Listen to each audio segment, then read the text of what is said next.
Осы жақында бір апай маған хабарласып, менің баламмен сөйлесіп бер. Балам осыдан бір жыл бұрын намаз бастады, енді содан кейін әйеліммен ажырасайын деп жатыр.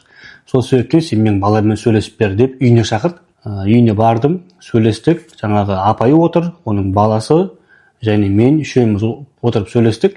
Ана енді баламызбен сөйлессем, айтады, шынымен әйеліме осы бір жылдан бері намаз оқы деп айтып келе жатырмын дейді. Әртүрлі форматтармен айттым, бірақ енді оқымайды, мен не істеймін, бірақ талақ бермеске амалым жоқ дейді. Яғни намаз оқымайтын адамды мұсылман емес адаммен тұру харам деген түсінік қой енді.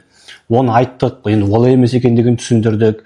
Бірақ бір мәселе, құрметті бауырлар, ол біздің екінші жартымыз әйелі күйеуіне, күйеуі әйеліне Алланың берген сыйы немесе сынағы болады, Жақсы болса сыйы болады, егер мінезі нашар болатын болса, значит, ол бізге сынағы болады.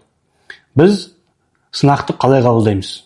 Сынаққа, мысалы үшін, адамға Алла бір сынақпен бір ауру берсе, не істейді? Сабыр қылады ғой.